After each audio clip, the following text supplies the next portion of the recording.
প্রিয় বন্ধুরা, প্রীতি, সালাম এবং শুভেচ্ছা নেবেন। গত রবিবার ৩রা মে থেকে জেলা প্রশাসকদের সম্মেলন শুরু হয়েছে। সাধারণত এই সম্মেলনটি ৩ দিন হয়, কিন্তু এবার এটি ৪ দিন হচ্ছে এবং এটি মাননীয় প্রধানমন্ত্রী এটি রবিবার দিন উদ্বোধন করেছে। এটি একটি রুটিন কার্যক্রম। এর আগে এই বছরের শুরুতেও ডক্টর ইউনূসের আমলেও একবার এই জেলা প্রশাসকদের সম্মেলন হয়েছিল। এটি নিয়ে তেমন কোনো আলোচনা হয়নি, কিন্তু এই সম্মেলনটি এবার আলোচনায় এসেছে গতকাল সেনাপ্রধান জেনারেল ওয়াকার খানের একটি বক্তৃতার পরে, যেটার চুম্বক অংশ আমি আপনাদের শুরুতে শুনিয়েছি। তার ভাষ্য অনুযায়ী বলা যায় যে ইতিহাসের এটা একটা সেরা নির্বাচন। এত চমৎকার নির্বাচন বাংলাদেশের ইতিহাসে নাকি আগে কখনো হয়নি বলে আমাদের সেনাপ্রধান জানিয়েছেন। এবং এরপর থেকে সামাজিক যোগাযোগ মাধ্যমে এটা নিয়ে এত ট্রল হচ্ছে যে আমরা তো ভুলে যাইনি 12ই ফেব্রুয়ারি নির্বাচন হলো। নির্বাচনের শুরুতেই এটি বিতর্কিত ছিল। প্রথমত হলো যে নির্বাচনটি হবে কি হবে না, নির্বাচনের ৩-৪ দিন আগে পর্যন্ত কেউ নিশ্চিত ছিল না। নির্বাচনটাকে সবচেয়ে বেশি কলঙ্কিত করেছে এই নির্বাচনে বাংলাদেশের বৃহত্তম রাজনৈতিক দল আওয়ামী লীগকে অংশগ্রহণ করতে দেওয়া হয়নি। এবং এবার যতগুলো নিরপেক্ষ জরিপ হয়েছে, এমনকি সরকারের গোয়েন্দা সংস্থার জরিপ, সবগুলো জরিপে দেখা গেছে যে সুষ্ঠু নির্বাচন হলে সংখ্যাগরিষ্ঠ পদে আওয়ামী লীগের বিজয় নিশ্চিত।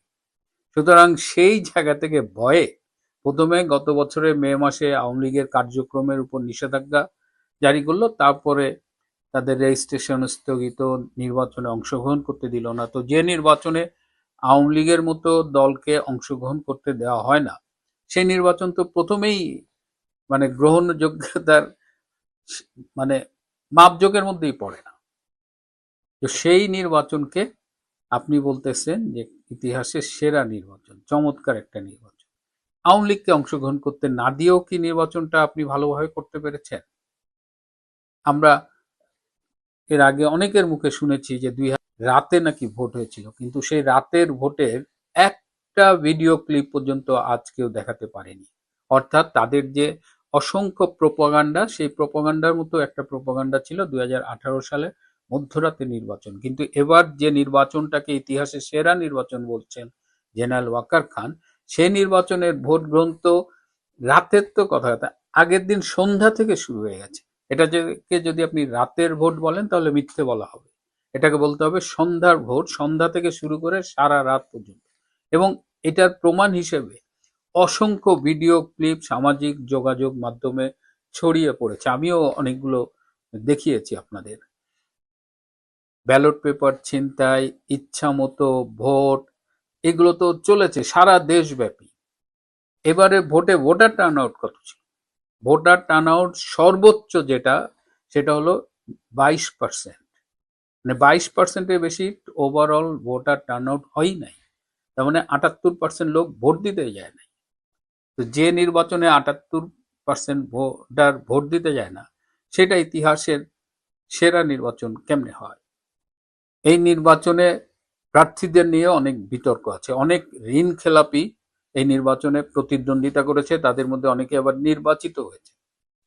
দ্বৈত নাগরিকত্বের অধিকারী অনেক বাংলাদেশি এবারের নির্বাচনে অংশগ্রহণ করেছেন এবং তাদের মধ্যেও অনেকে বিজয়ী হয়ে এখন সংসদ সদস্য হয়েছে।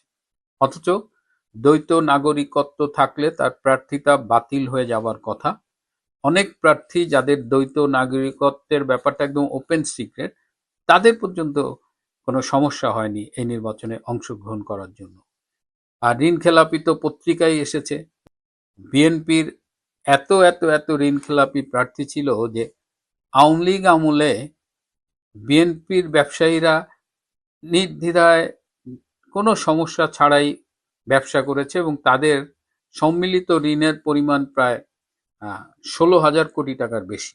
তো আওয়ামী লীগ আমলে তাদের নির্যাতন হয়েছে, ব্যবসা করতে দেয়নি, সেটা তো এই স্টেটমেন্টের মাধ্যমেই বোঝা যায় যে তাদের যে ফিনান্সিয়াল স্টেটমেন্ট।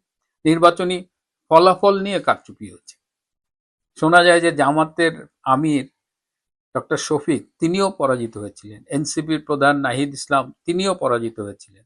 অনেকে বলেন ঢাকা সতেরোতে যে আজকের প্রধানমন্ত্রী তারেক রহমান, তিনিও নাকি পরাজিত হয়েছিলেন। অর্থাৎ নির্বাচনী ফলাফলটা নিয়ে ব্যাপক কারচুপি হয়েছে। বলা যায় যে মোটামুটি একদম টোটাল 300 আসনের ফলাফলটা পূর্ব নির্ধারিত ছিল। তো এত এত এত নির্বাচনের লস থাকার পরেও তিনি তাকে ইতিহাসের সেরা নির্বাচন বলে মূলত নিজেকেই খুব ছোট করলেন। আবার নির্বাচনের আগে অন্তত 3বার তিনি বলেছিলেন যে নির্বাচনের পরপরই সেনাবাহিনী ব্যারাকে ফিরে যাবে। কিন্তু আজ প্রায় 3 মাস হতে চলল, সেনাবাহিনীর ব্যারাকে ফিরে যাবার কোনো লক্ষণ নেই। বরং গতকাল তিনি তার বক্তৃতায় বলেছেন যে সিভিল মিলিটারি অ্যাডমিনিস্ট্রেশন মিলে যদি কাজ করে তাহলে সেই কাজটি ভালো হয়। এটা কিসের লক্ষণ? কেন সেনাবাহিনী ব্যারাকে ফিরে যাচ্ছে না? কেউ কেউ মনে করছেন যে সেনাবাহিনী ব্যারাকে ফিরে গেলে রাজপথে আওয়ামী লীগ নেমে পড়বে এবং আওয়ামী লীগকে মোকাবেলা করবার সামর্থ্য বিএনপির নেই। এটা নিন্দুকেরা বলে, সত্যি মিথ্যা জানি না। কিন্তু নির্বাচন হলে সেনাবাহিনী ব্যারাকে ফিরে যাবে, এটা সেনা প্রধানের জাতির কাছে দেওয়া বক্তব্য, বলা যায় ওয়াদাই ছিল, কিন্তু সেই ওয়াদা তিনি রাখেননি। এবং যেভাবে সেনাবাহিনী সিভিল অ্যাডমিনিস্ট্রেশনে ঢুকছে এবং আগামীতে ঢুকবে বলে আশঙ্কা করা হচ্ছে, তাতে কিন্তু আমাদের অনেক কিছু ভবিষ্যতে ভাবতে হবে। আমরা এমনি জানি যে প্রত্যেকটা দেশের, সুইজারল্যান্ড বাদে, একটা করে সেনাবাহিনী আছে। এই যেমন আমাদের অস্ট্রেলিয়ার সেনা প্রধানকে, এই নামটা আমি গুগল না দেখে বলতে পারবো না, আমরা অধিকাংশ হয়তো পারবো না। কিন্তু এটাও বলা হয় যে পৃথিবীর অধিকাংশ দেশে সেনাবাহিনী আছে, কিন্তু দুটো দেশ আছে যেখানে সেনাবাহিনীর নিজস্ব দেশ আছে। তার একটি হলো পাকিস্তান, আরেকটি হলো বাংলাদেশ। অনেকে বলে মিশর এবং তুরস্ক, কিন্তু বাংলাদেশ এবং পাকিস্তান সম্পূর্ণ সেনাবাহিনীর হাতে জিম্মি। তাদের ইচ্ছায় এই দেশ চলে, সরকার আসে, তারা আবার এই 24 সালের 5ই আগস্টের মতো কু করে চাইলে একটা নির্বাচিত সরকারকে উৎখাত করতে পারে।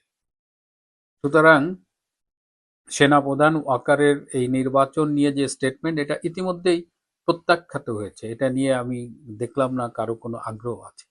যাই হোক, ইতিহাসের নিকৃষ্টতম নির্বাচনকে সেরা নির্বাচন বললেই সেটা সেরা হয়ে যায় না। কাক যতই ময়ূরপুচ্ছ লাগাক, সে তাকই থাকে। প্রিয় বন্ধুরা, আজ এ পর্যন্তই। ভালো থাকবেন, সুস্থ থাকবেন, তার চেয়েও জরুরি হলো নিরাপদে থাকবেন।